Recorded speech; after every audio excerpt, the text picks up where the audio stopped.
At Arizona State University, we've made online education better, smarter, and more personalized so you can go further in your aspiring field. I decided to pursue medicine once I realized that ASU did have the online program for biological sciences. You're still required to learn the same curriculum. You're still being tested on the same content that anyone would be tested on in person. The comprehensiveness of the program prepared me so well for medical school.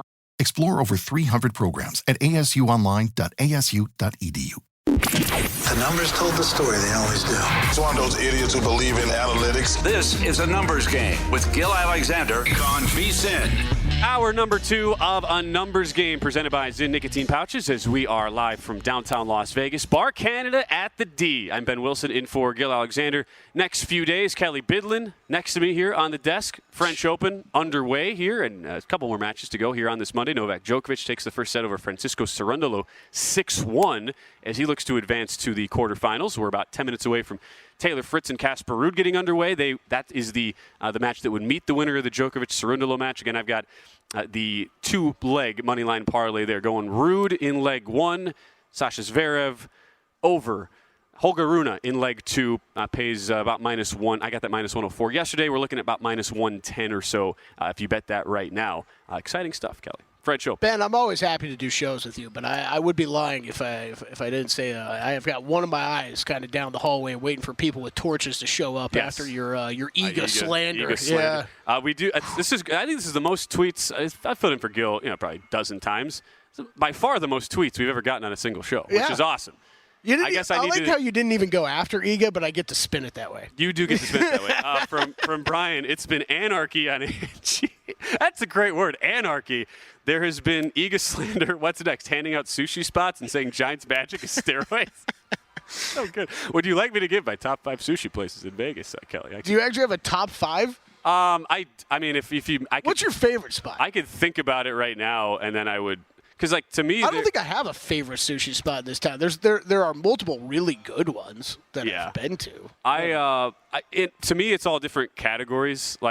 To me, best value on the strip, if you want to have the quintessential strip sushi experience, is at Caesars, the sushi spot they have there, which is really nice because it overlooks you kind of see the fountains, you see the strip from there. It's just a really nice spot. It's really tucked away in the Forum Shop, so you don't really feel like you're in that hustle and bustle of the big Caesars area.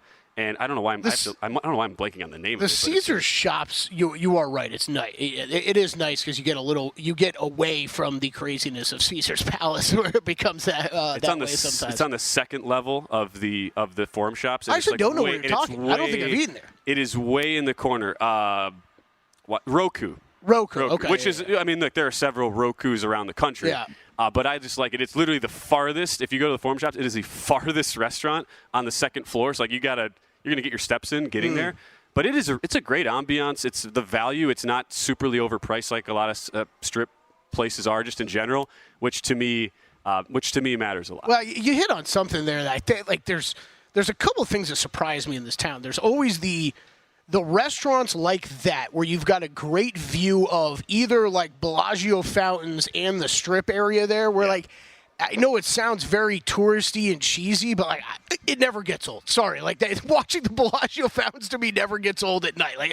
It's something that's never boring. The other one is how many of the hotel casinos in town have up a bar that is somehow upstairs somewhere, right? Whether it's rooftop or elevator, that's people never know about, and they're always the best bars to go to in all these casinos. The one in Resorts World, I love that one. I forget what it's called, the LA Lounge or something like that. Right. It's great. You go upstairs, have a drink, you can see the whole city all lit up and everything. Yeah. It's great. Awesome. You don't have to be over the top bougie to find a great sushi spot. Everybody's got their own legends. Anyway, that's that's kind of my go-to if I have friends in town. That's always a recommendation for me as well. Other tweet here from Primetime. I'm sorry, legendary Homestead High School situational lefty. bet is not long for VSiN. I look forward to his homecoming, going back as the future play-by-play of the Bucks. Hey, that would be a dream job. I'd love to be the voice of the Bucks someday. And the numbers guys, crafty left-hander. They're a fan of the crafty left-hander. Listen to a local morning show with a former Tigers play-by-play guy who didn't understand why there were no crafty right-handers, which is the comment of the day so far, Kelly. That's great. Not a lot of crafty maybe because righties. the population is 6-1 righties, but you're right. When's the last time you heard of a crafty righty? Never in my life. In fact, I don't think you would have been on that team if you were a lefty. There's no way I would have been on that team. There was one time I remember where I started just getting loose in the bullpen because it was like a 7-1 game and there's nothing to do. I'm like, just throw. And after the game, my dad was like, people in our section, like, we saw you throwing in the pen, and we're like, whoa, like Ben's about to get in. And I was like, yeah, my coach didn't tell me to. I just did that on my own. Like, that was not an official, hey, Ben, get hot. Oh, man. And he was so disappointed. He's like, really? They weren't going to bring you in that spot if the game got a little bit hairy? I'm like, I mean, maybe if they saw me throwing. But no, did not happen that way. Anyway, thank you. That great segment of We Get Tweets. On to the NBA Finals, Kelly, which I heard you and Dustin Sweetelson breaking down for approximately 3 hours yesterday on Live Bet Sunday. I've got so much more to say. I jokingly said we will yesterday on the handle with Mike Somich that we've got approximately 1,812.5 is our over-under on number of segments before we get to Game 1 of the Finals, since it's not till Thursday night. But Celtics and Mavericks, I think each day is good to kind of focus on one specific thing here within this series. So I wanted to focus, shocker, on the Luka Doncic piece of this at least for today, Kelly, who is, again, if you are looking to bet this series here pre-flop, if you like Dallas and you have any sort of conviction on the Mavericks, who are in that plus 180 range, Doncic to win Finals MVP to me is the only bet you can really make if you are just on the camp of I want to bet Dallas in some form or fashion, where you're getting plus 215 if you're shopping around in some markets. There just isn't a world in which Dallas wins the series where Doncic is not playing at an MVP level. So as much as it can be convenient to say, well, it's like the Mahomes Super Bowl equivalent, to me it's even more directly correlated to that on Luka Doncic. And the one thing that I have really been struck by, and this is just kind of a general media narrative thing, Kelly, that goes back years with Doncic, and maybe this has to do with his appearance, his tendency to be out of shape at the start of seasons, but he does not nearly get the defensive credit that he deserves, I would say. When you just watch some of the non-box score stuff, just the deflections, the hands in passing lanes, his ability to make guys work as a perimeter defender, he's already a guy you feel like you're guaranteed to get 30 a night with him scoring-wise. But his defense has gone to another level in the postseason, and as much as people can point to Dallas being the number one defensive rated team over the final 15 games of the regular season, then through the postseason, with adding guys like Daniel Gafford and P.J. Washington mid-season, that's been a big reason of it. But I would also counter that Doncic going to another level on both ends of the floor has been the biggest single factor, and why I believe you have to make Dallas, at the very least, a very live dog in this series, despite all of the historical data that would say a team like Boston, how good they have been. I mean, 14 of the 15, 20 loss or fewer teams to make the finals has won in the finals. Golden State 2017 being the only exception to that all time. But I still believe with the level Doncic is at, he has the ability to make this, at the very least, a 6 to 7 game series here against Boston. That's kind of where I wanted to start on this. No, I love it. I think the defensive point's a good one. I think it's been better. I'm not going to sit here and say Luka Doncic is a great NBA defender by any means, but I think it's a little bit of what I think it's in the nuance of the Gobert Minnesota discussion too, a little bit, right? Where when the rest of the defense around you get you have a Gobert who allows the rest of the defense to go to a next level because they can rely on him, fall back on him, right? When you elevate the defense that's around you on the roster, when it comes to Dallas, I think it automatically brings some of the guys that are at the bottom up a notch too when they see some of the effort that's being played and the quality of defense that's being played by some of those other guys. I think it's a great point by you. You definitely saw that become a factor in the Minnesota series. Luka was there defensively, was there gobbling up some rebounds and stuff like that. So I completely 100% was sitting over here nodding the whole time when you were talking about the MVP discussion. I think this is the Mahomes comp is a good one. I think it's right there. Maybe I think his odds are too long. Even at 205, if you're talking a 20-cent difference between what the price is on the series for the Mavericks and where he's at Finals MVP, I think that's too big of a difference. I'm with you there. I think it should be even shorter than that. Dustin and I talked about a little bit about that on Live Bet Sunday yesterday. So I already bet it. It's a bet that I added already. Luka, Finals MVP. I do like the Mavericks here. And I think, look, if we're talking series price, we've seen the Mavericks taking money, really ever since this opened. But I still think if you like Dallas, I think you're still hopping on that side now. I expect there's going to be some Boston buyback at some point, but I think it's going to be very close, really close to game one and day of stuff, Ben, because I think there is, if you are a Boston bettor, there's no reason to get in on this series price now, because really all we're seeing is this Dallas money coming in and driving down this Boston price. And I know there are several sharp NBA guys out there that are going to be on Boston that are just waiting for this price to get as low as humanly possible. I know South Point went down to minus 200 yesterday. That has bounced back to minus 210. We're basically minus 210, 205, that range kind of everywhere right now. So I think if you like Boston here, there's no reason to rush. There was, outside of that, there was the brief tick up for game one line that was opened at Boston minus 5.5, quickly up to 6.5. Been very static since then as we approach the Thursday night game one. The other angle I'm looking at, too, on the Doncic side here, Kelly, who, look, defensively, we've seen it with the steals. He's averaging over a steal and a half a game. He had 5 steals game 3 against Minnesota. It was excellent in that series. But in the postseason, it's also translated to him crashing the glass, being much more aggressive and hard-nosed as a defender in the paint. He's averaging over 9.5 rebounds per game now in the postseason, and he's plus 180 to lead the finals in rebounds. It's the only category Doncic is not the favorite in. But I would actually say of all those categories, rebounding is the one where you get the most value there. Jason Tatum is the minus 150 favorite, but if Kristaps Porzingis comes back and is healthy, is obviously going to have a massive impact with his size and defensive presence in the paint as a rebounder.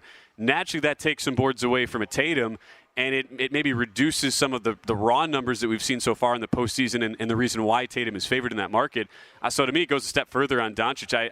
I wouldn't mind either looking at the rebound leader prop as a plus 180 bet as a non-favorite. Good. We can battle on that one. We'll talk through that more tomorrow because I am loaded. I am loaded up on Tatum. Heavy Tatum. All right, I can't wait to. I think with all those though, that's a good point. Maybe we could touch on this a little bit on the other side. If you are interested in betting any of those series props, shop around now because the prices are wildly different. That is a great point as well. We'll finish up the NBA Finals talk next. Talk some college baseball, some regional winner or go home games today.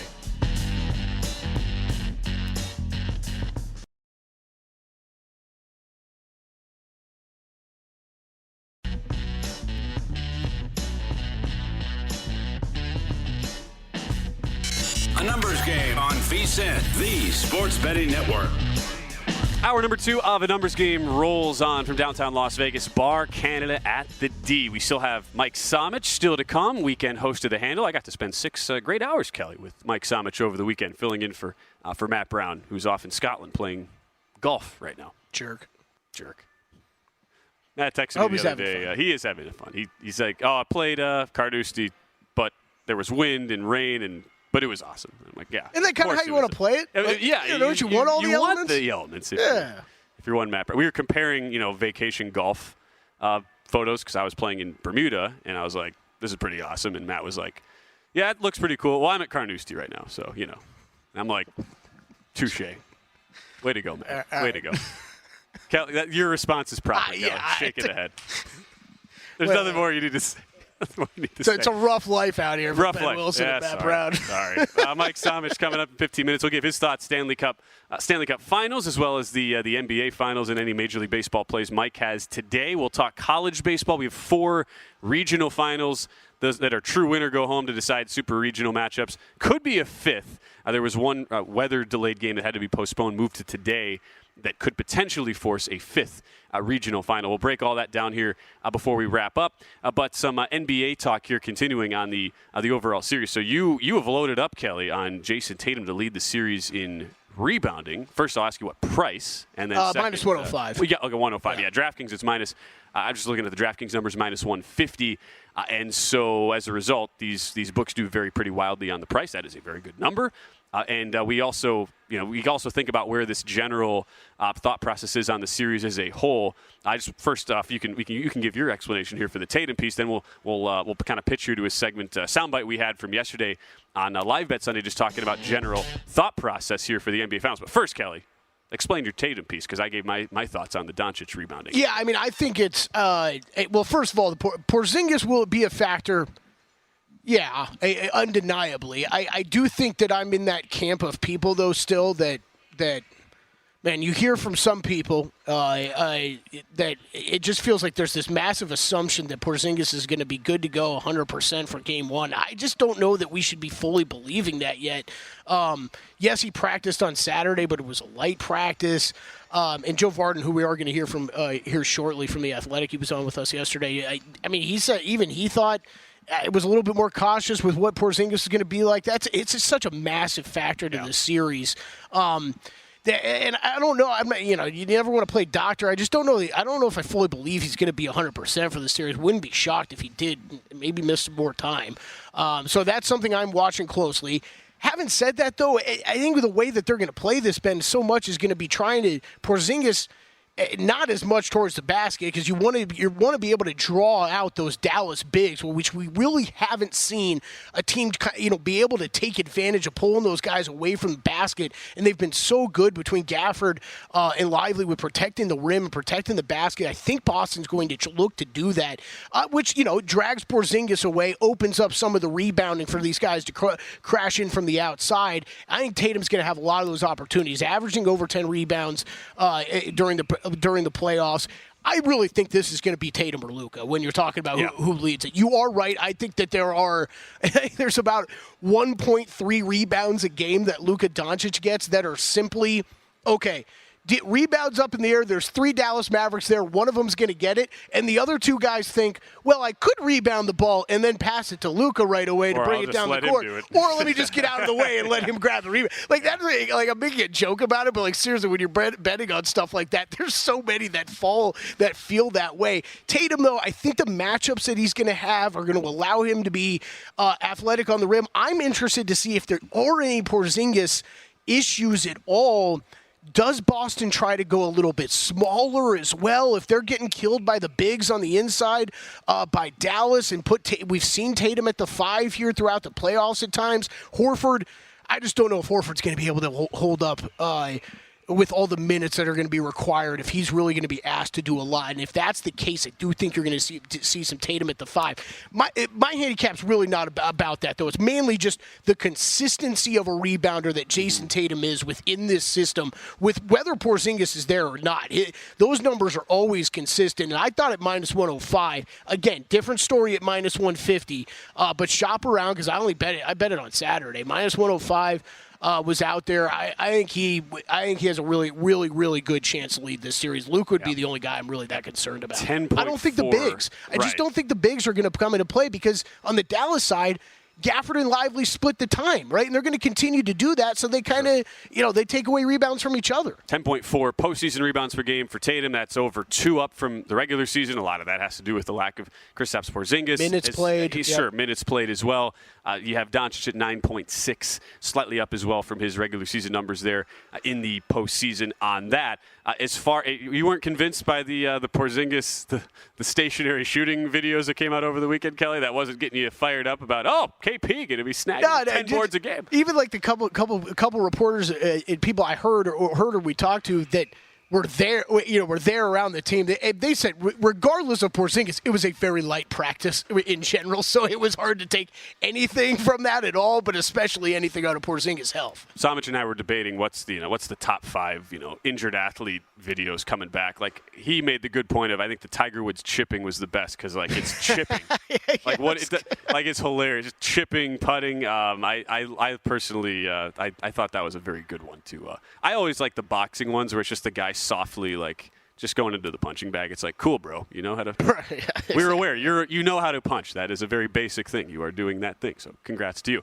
This was the soundbite that Kelly and Dustin Sweetelson had yesterday from guest Joe Vardon of The Athletic, talking about just general media perception here and where a lot of smart NBA minds are thinking as we approach the finals. Well, first of all, I mean, I have not. I've been waiting to say this. I'm not sure. Like, I've been waiting for like the right avenue or the right opening to drop this in. I have two very prominent NBA people who work in the league that you would know, who both tell me Dallas is winning the series, and I'm saying really, and they're both saying that Luka is just too much. That he is unstoppable right now, and that there's nothing anybody can do about it. And it's going to be a case where the best guy on the best team, or the best guy in the series, he wins it for his team. Joe Vardon from The Athletic joining Live Bet Sunday yesterday.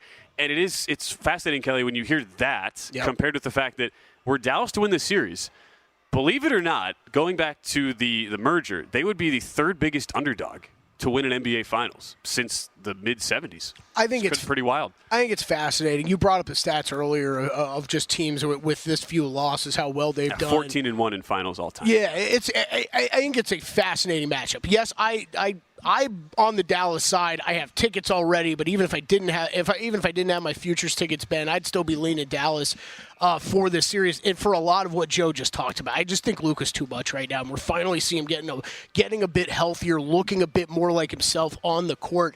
Yeah, yes, the Boston defense is incredible, but we've gone through two series now where you talked about the number one ISO defense in the league in OKC, number two ISO defense in the league in Minnesota, and by far the best defense in the league in Minnesota, and not able to slow him down, really. I mean, I think OKC slowed him down a little bit more, but that was partially because of injury. More so, I think Luka's just at that level, and that is with all due respect to Drew Holiday, Derek White, Jaylen Brown, Jason Tatum, who are all great defenders, will probably all get a look at guarding Luka at some point. I think he's too much right now, the way he's orchestrating these offenses. And I'm interested to see how the Celtics do attack that defensively, Ben, because I think you're going to see Derek White over on Kyrie, and I think if you're Boston, you almost as much as possible want to take Kyrie out of the game. If you can at least just narrow this down to just Luka and not have to worry about the Kyrie factor that's been a factor in so many of these second halves throughout the playoffs.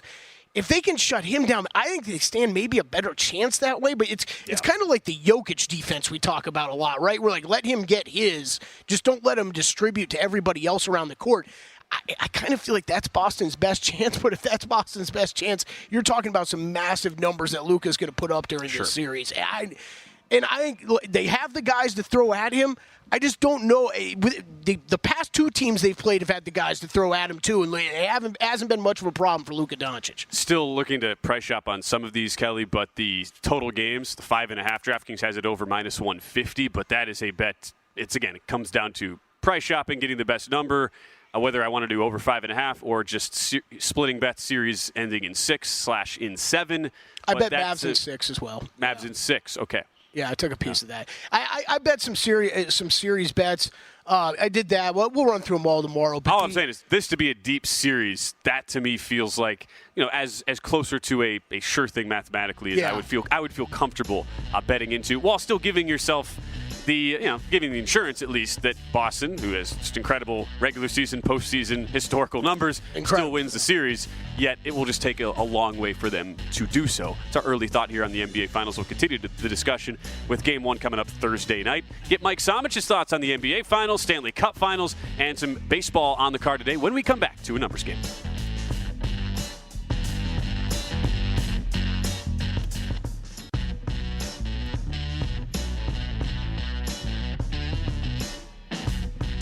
A numbers game on VSiN, the Sports Betting Network.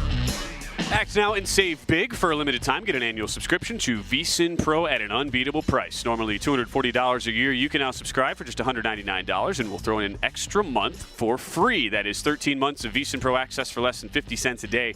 With VSiN Pro, you'll gain instant access to our daily best bets, real-time betting splits, exclusive betting systems, premium analysis, and 24/7 video content. Don't miss this incredible offer. Visit VSiN.com/subscribe right now and use promo code ANG to claim your discount and bonus month. This special deal won't last long. Go to VSiN.com/subscribe today and use promo code ANG. We're back. Final 2 segments of a numbers game from downtown Las Vegas. Bar Canada at the D. I was doing this read the last couple of days, Kelly, but it was promo code HANDLE. So same exact promo code, or same exact deal, just different promo code. And the reason why is because we got to our progressive guest line, and I was like racking my brain. Wait, who's this Mike Somich guy? Oh wait, I was with him 6 hours over the weekend. So he's Mike Somich. Instead of being in studio with me, he's back home in California. Great to see you, Mike. A long time no see, pal. I know it's been forever, Ben. I'm glad we're able to reconnect here. I know, seriously, long lost brothers in arms here. But hey, fun. I got to learn so much about Mike's horse racing process, and I was doing my best Matt Brown impersonation, Kelly, of just picking horses purely based on name. I was told that's what Matt likes to do, but we got at least one winner. Did we get any more winners yesterday, Mike? We swept it yesterday. We went 3 for 4 over the weekend, so it's a strong pony up segment there on the handle. We went 3 for 4. Yeah, Kelly, 3 for 4. I feel like I don't get any credit, but I'm going to take it anyway. On straight up winners? Oh no, like straight up all plus money winners. Yeah. Wow. Yeah. All right. Yeah. We had a 3-1 winner, 3-1 winner, 7-2 winner, 2-1 winner. So it's a good weekend. Basically, hitting some parlays in the horse racing world. That's what you got to put the poker face on, Kelly. Just be like, yeah, did we win anything? And then let Mike. Okay. I was like, how did you not know? Oh, you actually do. Okay. No, I was setting him up. Probably should have tailed him. Yeah, seriously. Unfortunately, horse racing was great. Fortunately, pour one out, Mike, for you and many others. Dallas Stars futures ticket once again. A frustrating. You outshoot Edmonton by 25, and you still, unfortunately, a 2-1 loss there if you were betting on the Stars last night. But it sets up a very interesting Cup final matchup now. It's the Florida Panthers here and the Edmonton Oilers. After the Oilers win it last night 2-1, Florida minus 130 here on your series price. Oilers plus 110. All expectations should be a very good series. Mike, what's your first reaction there to that series price? Well, before we get into it, where was that Stars team game 1 through 5? That's all I want to know. Why did we only show up like that in game 6? But anyway, I will not be salty. We will move on. Let's talk a little Panthers Oilers here. Look, this is going to come down to special teams. That's going to be the key here. If you go back to that Stars Oilers series, the Stars had 5 goals on special teams. The Stars had 0. The 2 goals that came in Game 6 were both power play goals for Edmonton. Dallas did not score a power play goal, and I believe it was 19 or 20 attempts in that series.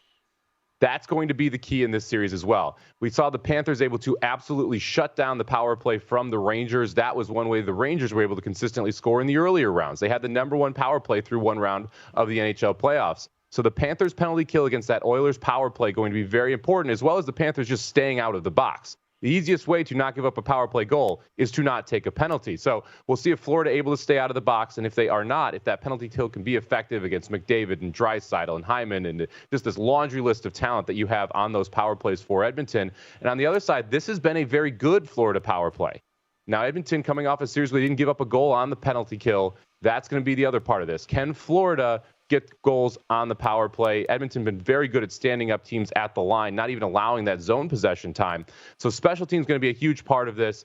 5-on-5, Florida has the edge. If this game plays out, or this series plays out 5-on-5, Florida is the better team, is going to be able to consistently put pressure on that defense from Edmonton, much like we saw Dallas do this year in Game 6 against that Edmonton defense. So I'm going to call the special teams a slight advantage to Edmonton, but I think Florida able to keep that under wraps, keep that under contain, and I think eventually the pressure just wears down that Edmonton defense. You also have an advantage in goal with Bobrovsky over Skinner, although Skinner was phenomenal in that series against Dallas. He played very, very well after getting pulled against Vancouver. So I have a we'll call it medium-sized bet on Florida minus the 130 right now. I also, and we talked about this over the weekend, I bet Florida plus 125 to win the Cup before Game 6 because that, to me, was the edge. We knew that they were going to be a favorite against either Western Conference team, and I felt they were coming out of the East when they were up 3-2 against New York. Yep, great angle as well, and that's the Stuart Skinner piece is where I wanted to go to next year, Mike, because it's a guy who was one of the worst playoff goaltenders of any team last year,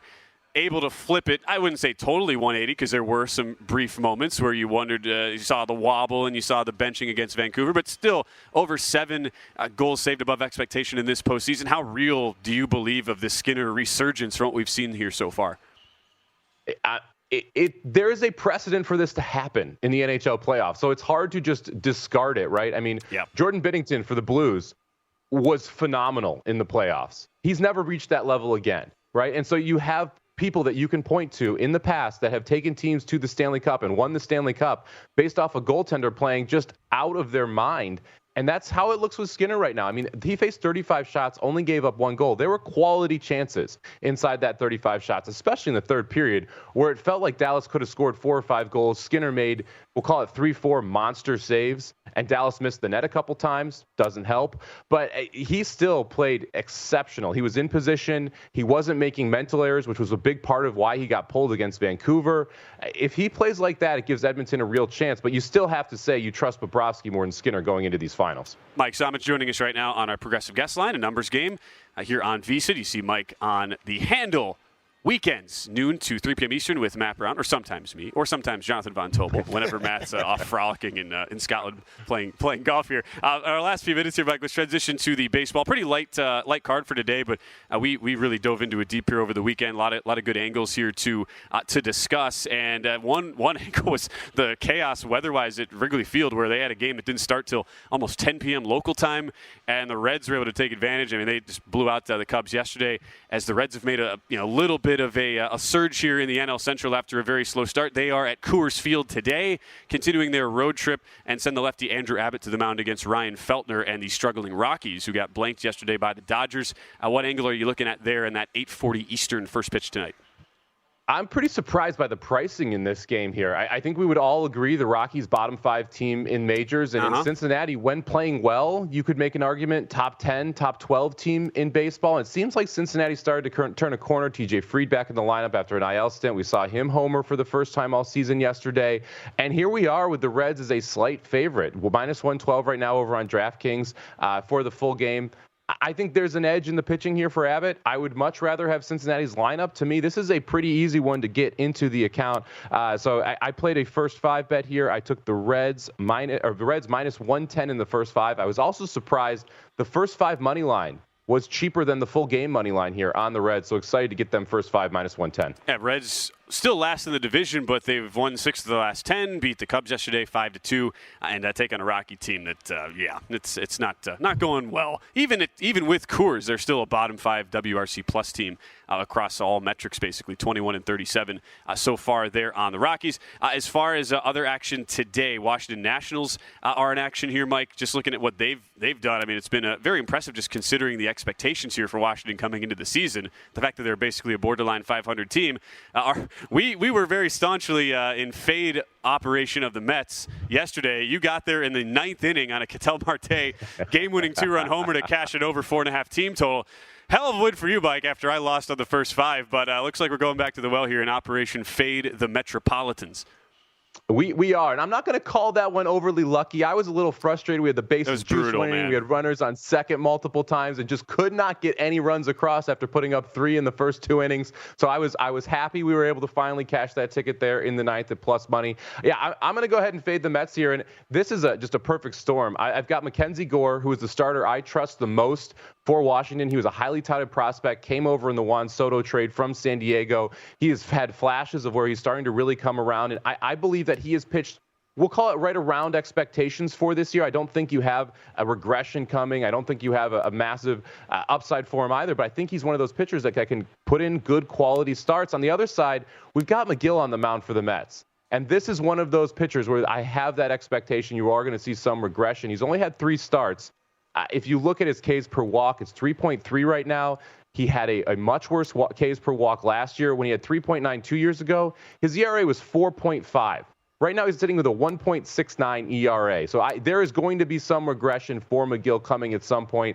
I'm willing to take a shot here with the Nationals' #1 starter and a Nationals team that I'm officially calling frisky. They can beat some teams here, and this is a Mets team that doesn't like to win right now. We're going to go Nationals first 5. We're going to lay minus 130 to try and get it home. That's Tyler McGill, career 4.54 ERA in comparison, Mike, to those numbers you just brought up. Nats 3.5-game lead on the Mets so far. I mean, in the East, Nats 27-31. That totally fits the bill of frisky here as we wrap up with Mike Somich on a numbers game. Mike Somich, you had 3 of 4 of our horse races over the weekend, Kelley Bydlon. Let the record reflect that.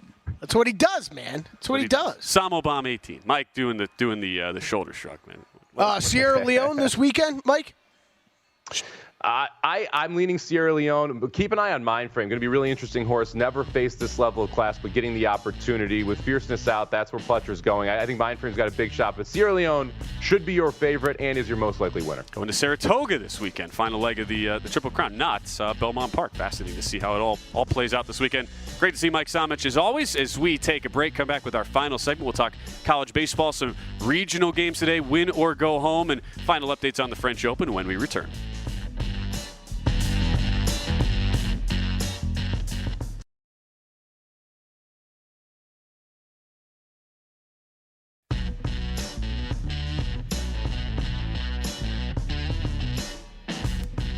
A numbers game on VSiN, the Sports Betting Network. We're so close to crowning an NBA champ, and with the action heating up on the court, it's even hotter at DraftKings Sportsbook, an official sports betting partner of the NBA. New to DraftKings, listen up. New customers can get a no-sweat bet up to $1,500. Just deposit at least $5, and you'll get a bonus bet back equal to your first bet if it doesn't hit. Download the DraftKings Sportsbook app now and use code VSIN. The crown is yours. Final edition of We Get Tweets, which we've set a record here, Kelly, which you are convinced it's because people just didn't know what random Twitter handle I have. I refuse to change since my high school volleyball days, but it's neither here nor there. I just refuse to change it. I jumped around with the company tag for years, depending on where I was working, until randomly one primetime action night, Matt Brown discovered that my name was available. Someone had it before. It was never available. Interesting. And then somehow it opened up. That's some good ones from Mike Zills. If she's crafty, she's just my type. I like that. Talking about I called myself a crafty lefty in high school, a pitcher, which basically means I was not a very good pitcher. Tom, a crafty right-hander, is called a junk baller. That's also fair. Good one from Scotty, thanking Kelly for having class and setting me straight on the prejudiced Cup out of Canada BS, which he reminded me I said Saturday and Sunday on the handle, and I thought about it and I was like, man, you're right, Scotty. I did say it Saturday and Sunday on the handle. P.S. Cup is in Canada every summer because the majority of players on the U.S. teams are Canadian. Hurry back, Gil. And look, it's been a running joke. Honestly, it's been a Twitter running joke in NHL circles for over a decade. Just another year, another non-Canadian team winning the Cup, and I'm an American. I just half-heartedly go along with that joke. But only Kelly is defending our friends to the north today. What is it, 75% of the league's Canadian? Come on, I feel bad. You do kind of feel. You feel bad at a certain point. They only get 6 teams up there too. At a certain point, I know. You want to talk golf from the weekend real quick? Who were you rooting for? Ben Griffin? Yeah, Ben Griffin. Ben just had me dying during the break. Yeah, for Ben. My mind works in weird ways, and we're sitting here, and I just randomly was like, you know what? I'm happy to see Ben Griffin show up at a tournament because he's actually been a model guy. He's had very good numbers. I followed him a couple holes at Torrey Pines a couple years ago, and he was young, coming up on tour, and he just hasn't really put together any big weeks, even though we'll kind of pop on some of the modeling stuff. And finished second. I thought it was amazing. I don't know if you did anything pre-round 4, Kelly, but the fact that Robert McIntyre, this is another week where a guy with a massive pre-final round lead was not respected at all in the market. Bobby Mack was minus 110 yesterday pre-final round going out with a 4-shot lead, and it wasn't like he had Scheffler and prime Tiger Woods breathing down his neck either. I mean, it was Mackenzie Hughes, and I mean, there was Rory McIlroy, 7 back, but Tommy Fleetwood 5 back, but I thought that was kind of nuts. We discussed it yesterday on the air. Okay, Fleetwood, Burns, Rory were just close enough for me not to bet it, Ben. I'm glad you brought this up, though, because I got, I think 3 total. I think 3 text messages where and from a couple people I don't normally get text messages about on this, were this big of a lead, and I can get minus 105, minus 110 on this. What am I missing? I thought the names close enough were enough to scare me off, but good on Bobby Mack picking up the win, had his dad on the bag. This was ended up being a frustrating Sunday for me because it was. Well, Bobby Mack, he's been such a bad putter all year, and yet going into the final round, he was leading the field. He was almost plus 4 strokes gained putting. I mean, just one of those weeks, had the hot putter. He missed a few shorties, but he's able to win by 1 stroke over Ben Griffin. Yeah, we talked on long shots last week. You're going to have a hot putter to win there, and that's he did. You would not have thought. That whole point is if you handicap, who would get a hot putter. based on form, you would not have guessed Robert McIntyre. Yeah, probably not. Aaron Rye, I had a nice top 10 bet on Aaron Rye. He finishes faded. one shot off from cashing that. And then Tommy Fleetwood, bigger top 20 bet on him, one shot away from finishing top 20. So annoying tournament for me this week onto the Memorial. Yeah, absolutely. Where I will be betting Xander top 10. Have you already made a bet on Xander top 10? I haven't made it yet, but as soon as those odds go up in town, I'll be checking right after the show. You'll be checking after the show. All right. We're also tracking college baseball, so this has been more of a lighter discussion today just because we are not yet to super regionals. We're kind of in this middle ground spot. So, like, for me, I just have some regional future tickets carrying over to today. There was some carnage, though, Kelly, over the weekend. I would describe it as a very it was a frustrating, kind of inconsistent weekend. A lot of the people that we've had on our network would corroborate that, as a lot of teams that were really well positioned fell flat on their face. Arkansas was like a minus 1,000 favorite yesterday in an elimination game against SEMO, of all teams, Southeast Missouri State. Arkansas loses that game. Arkansas, who was heavily favored in their own regional, doesn't even get to the regional final, as Kansas State is a team that is headed to super regional. So Arkansas, a big flop. Wake Forest, preseason number 1, who gained a lot of steam toward the end of the year. They go 2-0 over the weekend, Kelly. That was a huge shock. See, I didn't know. Okay, this is good. I was only keeping track of the teams I had tickets on. Yeah. So the big losers. This is a great update. Yeah, Wake Forest, a big loser. Vanderbilt had a very down year by their standards, but they're still always known as a powerhouse. Yep. They went 2-0 and looked really bad in the process this weekend. Those were just a couple of the big ones.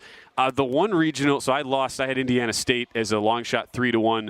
They lost their first game to Illinois, which was brutal, Friday. They battled back, won a couple straight elimination games, but could not take out Kentucky. Kentucky holds serve, advances to supers. I do have Oklahoma alive, and that was another big loser because Duke, en route to an ACC title last week, outscored their final 3 opponents 32-7 combined, and they were a very sexy sleeper team.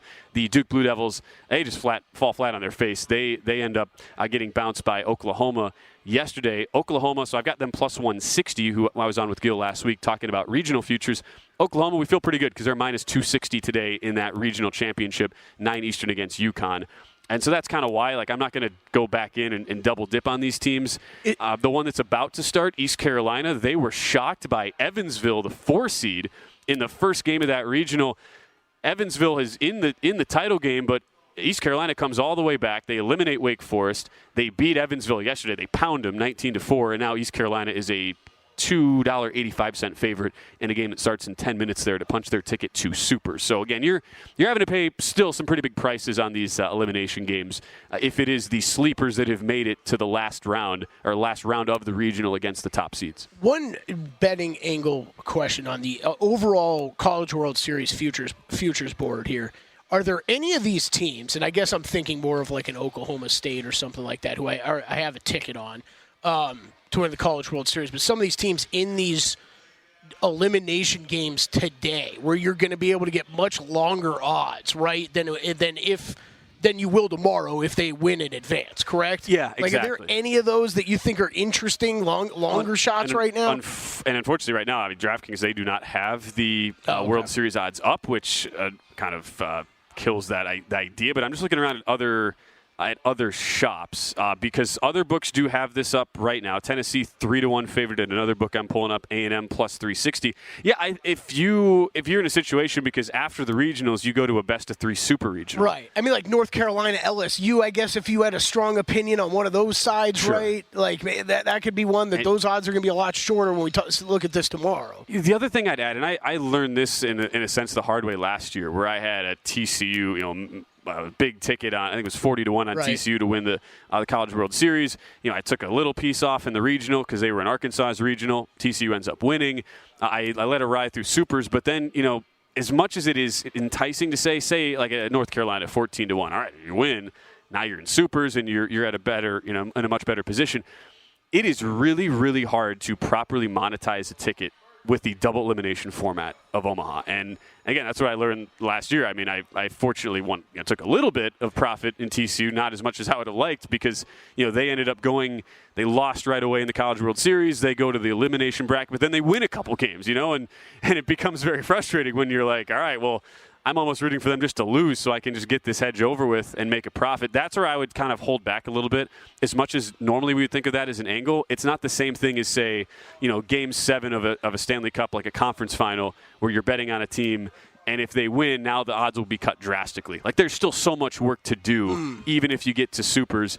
And that's why, to me, it's more like I don't really want to look at teams until they are truly, like, probably supers and on with an elimination game. Like, say, like Texas A&M, who to me is I have them as my number one team in the country. And A&M, if they were to go down, say, 1-0 in a super regional next week, that's the time where you, like, that is a situation where their future is going to drop wildly, and you should get pretty good value coming back. Okay. Granted, your margin for error now is very little, but those are more the situations that I would target, as opposed to thinking that one game away from moving to the next round with so much still to be decided that you are going to see the odds reduced that greatly. Gotcha. Okay. That's just how I look at it. Well, let's go, Knowles. I did pick up Florida State. Pick up a winner on that this weekend. There we go, that was Kelly. great. It's a lot of scientific process, a lot of hard data behind that bet, Ben. Definitely not just buying in on FSU, but good to see him third on the futures board now. Let's go. Casper Ruud gets underway against Taylor Fritz in about 5 minutes. Ruud paired with Sasha Zverev later today. Two-team little money line play that's around -110. French Open round 4 today. Blast hanging out, as always, with Kelley Bydlon. The big thanks to our crew here behind the scenes, Bar Canada at the D. We're back for more tomorrow on A Numbers Game as we continue here on VSiN and the DraftKings Network. Up next.